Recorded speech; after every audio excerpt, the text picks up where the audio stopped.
السلام عليكم ورحمة الله وبركاته. ازيكم يا حبايبي؟ عاملين ايه؟ يا رب تكونوا في احسن صحة واحسن حال. معاكم فيديو جديد من قناتي دلع كرشك مع مطبخ ميدو وميزو. لو اول مرة بتشوفي القناة ما تنسيش تعملي اشتراك وتفعل الجرس علشان يوصلك مني كل جديد. ان شاء الله هنعمل مع بعض النهاردة حاجة عظمة زي ما انتوا شايفين كده، صواني الدفا. هنبدأ كده بأول صينية معانا. عندنا كيلو من البطاطا، انا غسلتها وقشرتها وقطعتها كده حلقات زي ما انتوا شايفين. ويعني عندي كمان سكر حسب الرغبة، وعندي معلقتين كبار من الدقيق وكوبايتين من الحليب، علشان احنا هنعمل النهاردة احلى صينية بطاطا. جو ساقع بقى ومحتاجين حاجة تدفينا وحاجة كده تكون حلوة. اول حاجة كده انا سلقت البطاطا وحطيت عليها السكر. طبعا احنا هنحط السكر على البشاميل وسكر على البطاطا، فيعني هنقلل نسبة السكر شوية عشان تبقى الحاجة ايه متوازنة. انا هنا هعمل بقى البشاميل على البارد. حطيت الدقيق على اللبن على السكر ورشة من الفانيليا ومكعب من الزبدة، وهرفعهم على النار لحد كده ما البطاطا طبعا انتوا شفتوها اتهرست معايا.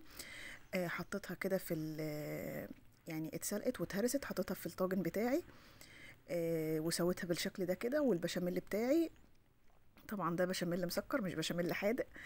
رفعته كده على النار لحد ما يتقل معايا، وهصبه كده على الوش على البطاطا. وطبعا واحنا شغالين بنكون مشغلين الفرن عشان يسخن معانا.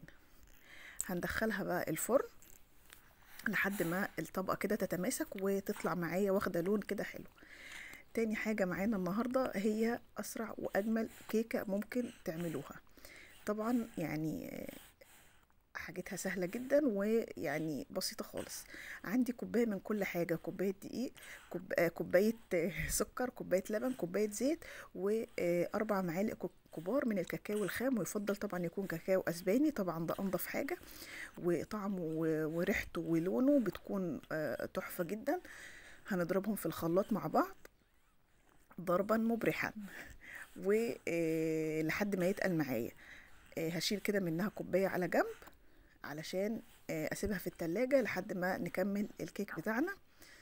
طبعا الصواني النهاردة سهلة جدا ومفيش يعني بعد كده حاجة كده ندلع بيها الولاد. باقي الخليط اللي في الخلاط هحط عليه عدد 2 بيضة و كيسين من الفانيليا، عشان لكل بيضة كده كيس من الفانيليا، لان الفانيليا بتبقى كيس الفانيليا صغير او معلقة صغيرة من الفانيليا السائلة المتوفر عندك استخدميه. بعد ما ضربتهم في الخلاط هنزل عليهم بكوباية ونص من الدقيق ومعلقة من البيكنج باودر. نزلت كده بيهم في بولة وهقلبهم كده في اتجاه واحد، واقلب كده من تحت لفوق لحد ما الخليط بتاعي يتجانس والدقيق كله يختفي في مع الخليط اللي انا ضربته كده في الخلاط. وحطيت اللايك، ما حطيتش اللايك وحط اللايك عشان الفيديو بتاعنا يعلى لايكات. بعد كده هجيب صينيه، طبعا لو ألمونيوم هندهنها كده مسحه من الزيت ورشه من الكاكاو. يعني لو صينيه ما بتلزقش بنحط الخليط عادي.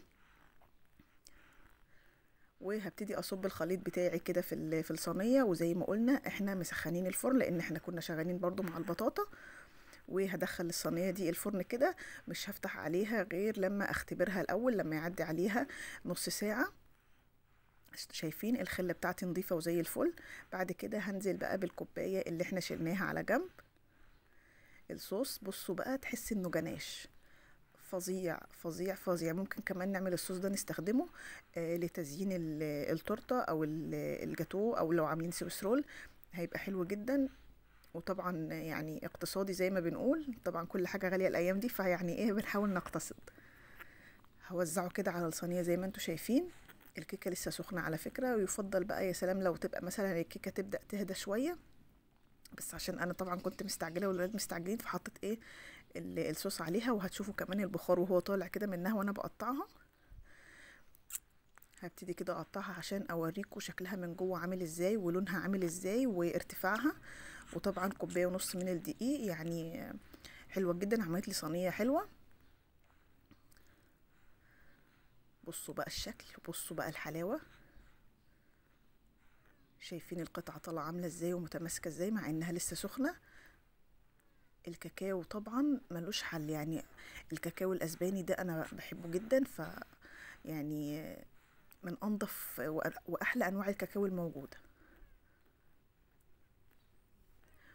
بصوا بقى عامله ازاي، يا سلام بقى مع كوبايه شاي بلبن كده، حاجه مية مية.